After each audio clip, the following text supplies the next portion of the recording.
Hi there. This afternoon I'm looking at a few South African wines. So on this occasion we've got Thelema's The Mint Cabernet Sauvignon, and that is the 2012 vintage, so nice bit of age on there. The wine is from Stellenbosch, and I believe it's from vineyards that have a little bit of altitude on the mountainside. And actually Stellenbosch is an area that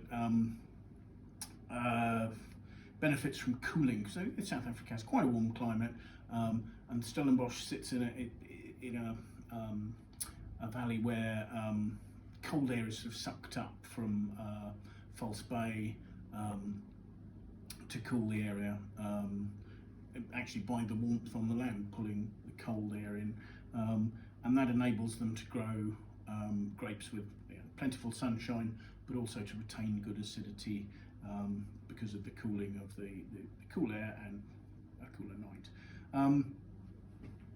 Just in terms of the wine we're looking at, I'm looking at a wine that's got medium to deep colour, touch of browning towards the rim. It's got a little bit of age, it's 2012. Smelling it, you've got almost aromas that one might associate as much with Bordeaux as anywhere else, and classic clarets. You've got slight leafy tobacco notes. You've got hints of cedar. You've got some red fruit under there, so probably more red currant than black currant. Slight spices, maybe a tiny touch of cinnamon, nutmeg.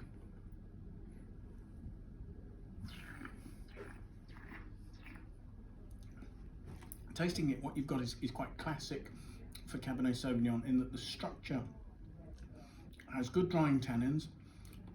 There's not the weight or the breadth of fruit that you'd get with something like a sort of a chocolatey Syrah.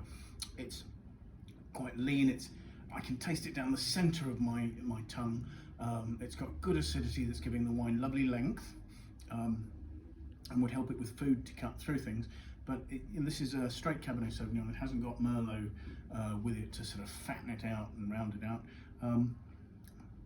Towards the end, there's slightly more of the cassis and blackcurrant notes that are coming through that we more classically associate with younger Cabernet Sauvignon. But in general, this is much more towards the sort of the red fruit side of the spectrum.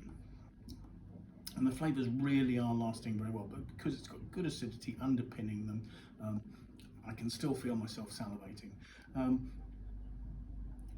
In terms of ageability, this wine probably has another 5 or 6 years to develop, but I don't think it has quite the structure that's going to take it much longer than that. I think a really nice wine, and I think another wine proving that South African wines are really very competitive in their price brackets. The other reason for looking at South African wines at the moment is just to sort of say that the South African wine industry is going through a difficult patch. They have, their government has imposed prohibition on them along with COVID regulations, and as a result, no wine is being sold. Well, very difficult to sell wine, certainly. There are estimates that somewhere in the region of 80 wineries are at risk, and 350 wine growers as a result of this. Over the next 18 months we could see them fold.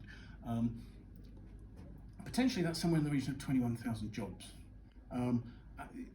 These prohibitions have cost 7.5 billion rand, it's estimated. That's $500 million US. So if you happen to think that you'd like to support the South African wine industry, and you want to find their wines and you don't know how, I'd like to suggest that you come to Wine Searcher. We're a website.